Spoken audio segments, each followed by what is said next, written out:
Olá pessoal, vamos dar início aqui à nossa quarta aula da disciplina Exame Contrastado, né? Vamos dar prosseguimento ao trato gastrointestinal. Na aula passada nós temos falado sobre o trato gastrointestinal alto, né? Onde nós falamos sobre a esofagografia, do CID, né?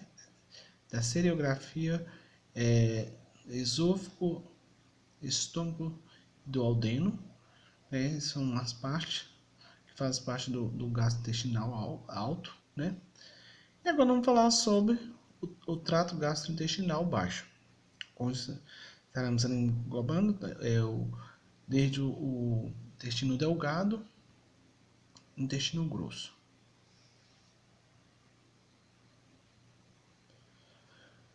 O intestino delgado é um estudo radiográfico específico do intestino delgado. Ele é denominado seriografia do intestino delgado. As seriografias do esôfago, estômago, duodeno, que é o CID, do intestino delgado são frequentemente combinadas, tá? Então, normalmente, quando você vai fazer a radiografia contrastada do trânsito delgado, faça também do CID, né? Fala-se seriografias, né, que são em séries, né? Quando está estudando o trato gastrointestinal alto, né? Então é preciso fazer radiografia por tomadas, né? Ou seja, faz do esôfago, faz do estômago, faz do duodeno, assim sucessivamente. E como o intestino delgado é logo em seguida, assim faz a mesma sequência. Temos aqui a imagem, né, anatômica. Temos a imagem dessa figura. Temos aí o duodeno, o jejuno, né? E o ilho terminal, né? Da válvula ilho-secal. Porque o ilho é da transição aí para o intestino grosso. Sabemos que o intestino delgado ele é dividido em duodeno, jejúnio e o ilho. O objetivo. O objetivo do trânsito delgado é estudar a forma e função dos três componentes do intestino, né? Assim como detectar quaisquer condições anormais. Como um dos seus objetivos é examinar a função do intestino delgado. O procedimento precisa ser cronometrado, né? Porque praticamente a cada 15 minutos, né? Precisa estar acompanhando todo o percurso, né? Do contraste. Normalmente é o baritado, né? A ingestão é oral também, assim como o do CID, né? Então, o intestino delgado também é via oral. E utiliza-se normalmente o contraste sulfato de bário. As contraindicações, né? Existem duas contraindicações. Paciente pré-cirúrgico que suspeita apresentar perfurações vísceras ou não deve receber sulfato de bário, né? O sulfato de bário via oral é contraindicado para pacientes com uma possível obstrução do intestino grosso, né? Quando tem essas contraindicações, normalmente, né, já utiliza-se o contraste iodado. Indicações clínicas. É indicado em suspeito de enterite, né, que é um termo que descreve a inflamação do intestino, principalmente o intestino delgado. As enterites podem ser causadas por bactérias, né, protozoários ou fatores ambientais.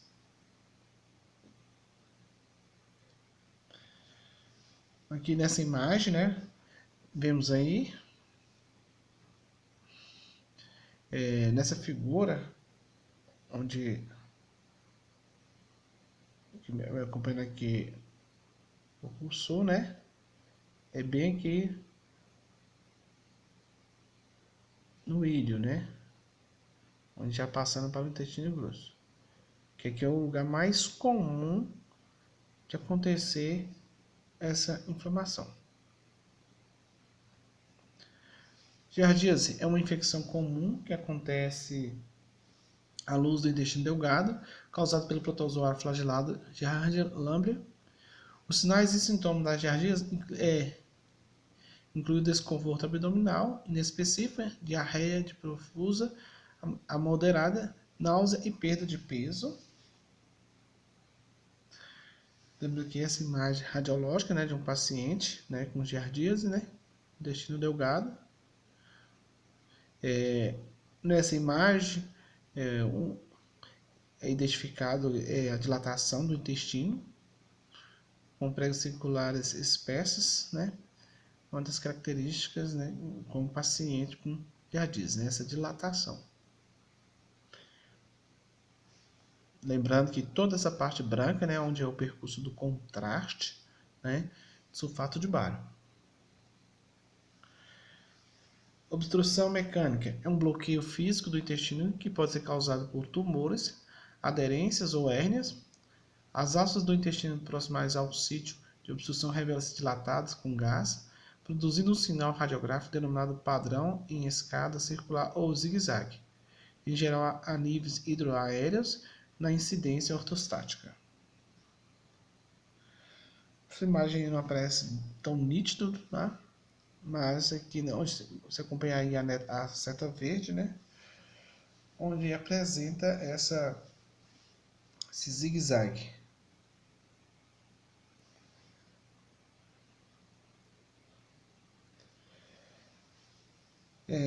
Essa aqui é uma posição de sim, né? Essa posição de sim ela é utilizada principalmente para estudo no intestino grosso, tá, pessoal? Que no intestino grosso a sonda é inserida pelo ânus, né? O método de utilizar utiliza também sim, o sulfato de bário, porém não é por via oral.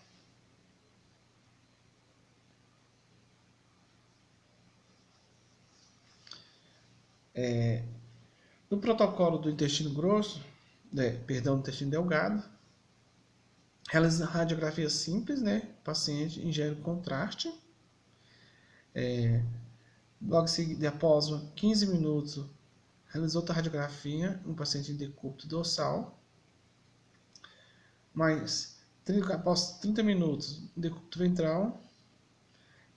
45 minutos, decúbito ventral, novamente. 90 minutos, decúbito ventral. 120 minutos em decúbito ventral e 180 minutos em decúbito ventral.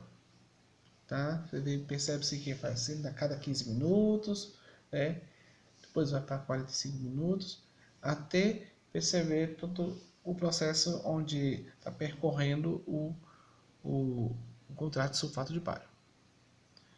Temos a coincidência, né? Com 15 minutos, após a ingestão do contraste, né? No decúbito dorsal. Aqui em 15 minutos no decúbito ventral.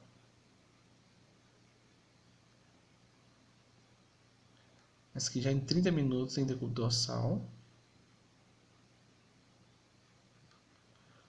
Essa outra aqui, mais no decúbito ventral agora. Pessoal, não sei se vocês estão lembrados, tá? Quando eu falar decúbito ventral, é o paciente com barriga para baixo, viu? Decúbito dorsal é as costas para baixo, barriga para cima. Decúbito dorsal, né? Ou seja, barriga para cima. Decúbito ventral, após os 45 minutos, né? Barriga para baixo, para vocês entenderem melhor. 60 minutos em decúbito dorsal. 60 minutos de decúbito ventral. 90 minutos de decúbito ventral. 120 minutos. 120 minutos. Decúbito ventral. 140 minutos de decúbito ventral. Isso é uma imagem de uma criança, tá? 180 minutos de decúbito dorsal. Você percebe que aí ele vai, o contraste só está descendo, tá? Até ele ser eliminado por completo, tá?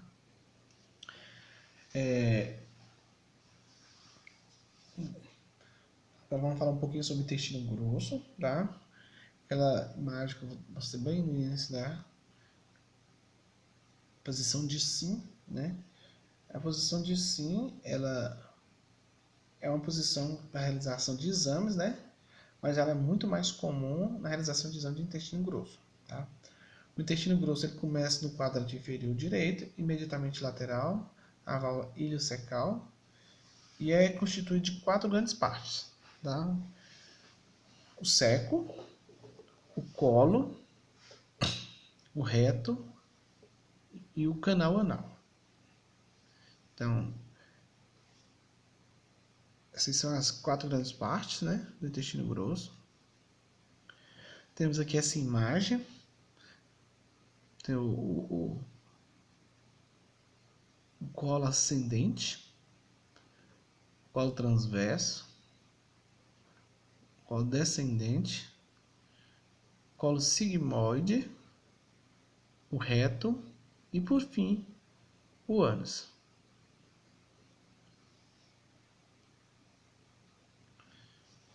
Olha aqui novamente a mesma imagem, né? Olha aí o apêndice vermiforme, né? Que lembra muito o verme, né? Aí uma imagem do intestino grosso. O apêndice. O colo transverso.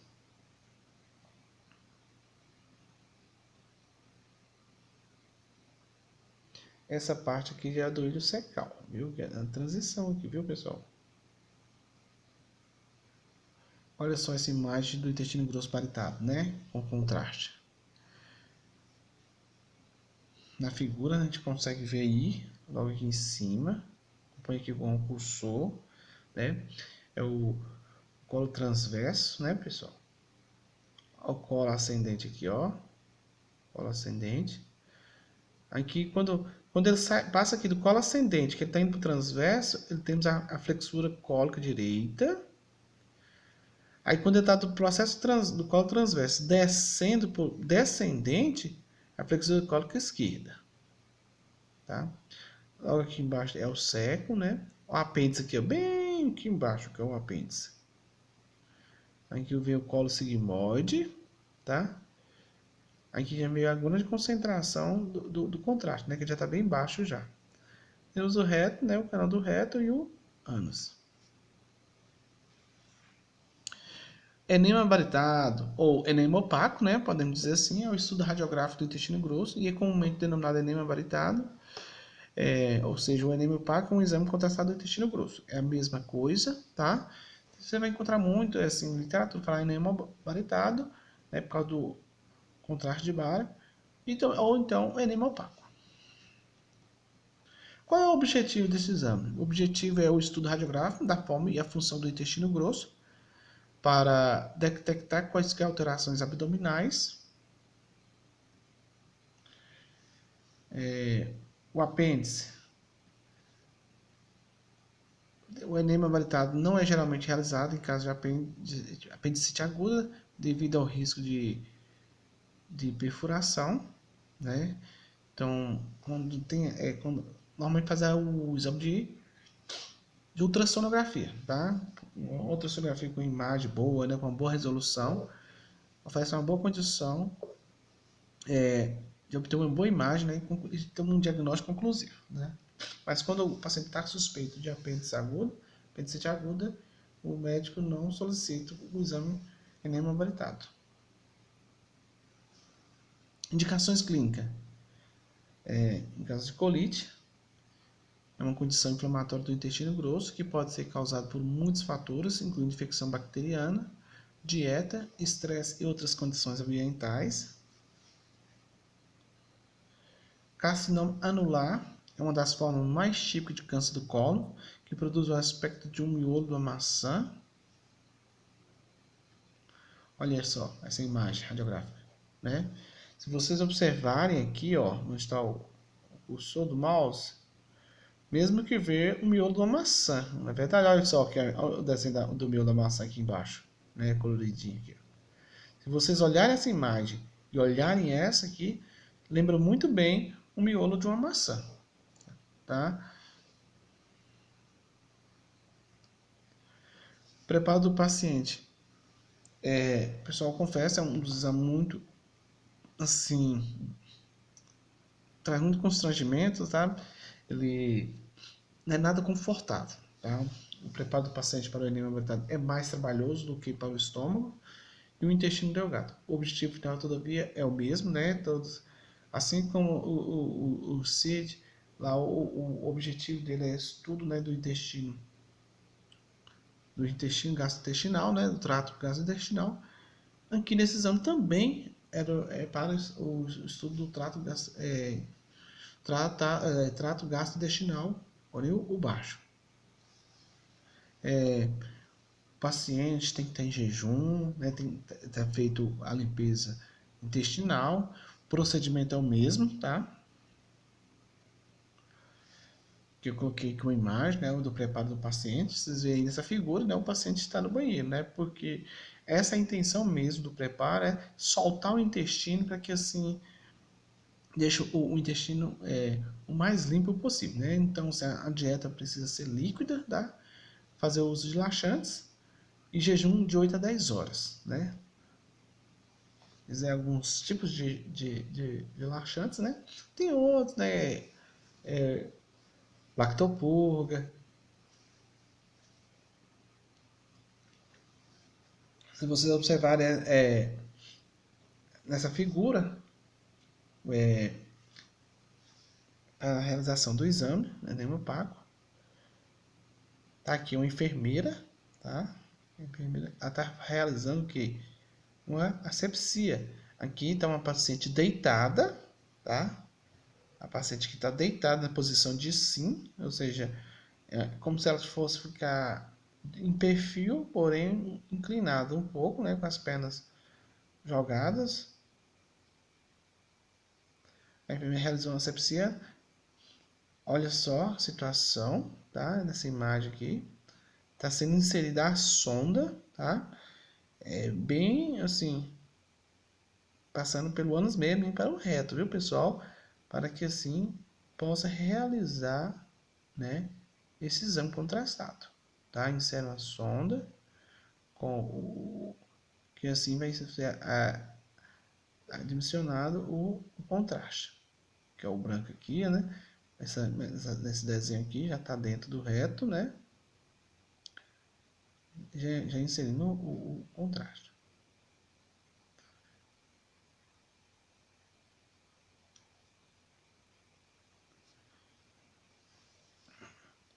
Rotinas de radiografia. O abdômen panorâmico em decúbito ventral. Faz uma radiografia de decúbito panorâmico em decúbito dorsal.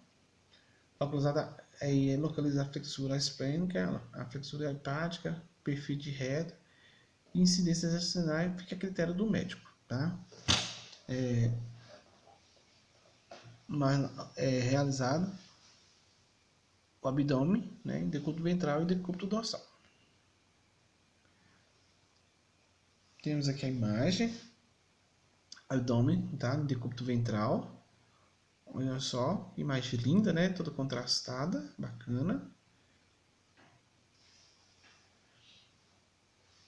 O colo transverso, né, perfeito.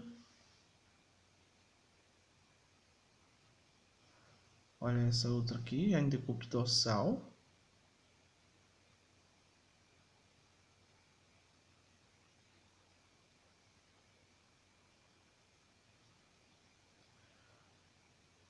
Olha lá a flexura hepática, né?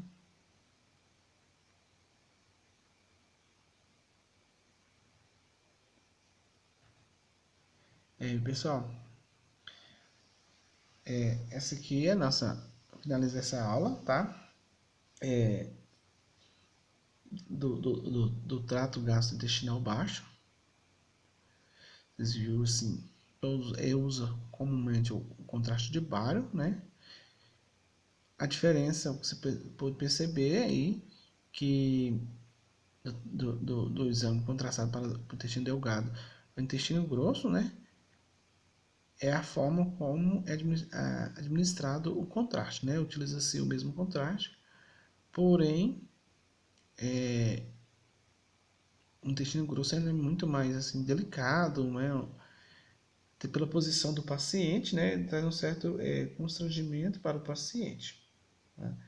Mas o objetivo é o mesmo, né? Para o estudo do trato gastrointestinal, as restrições é as mesmas, caso o paciente tenha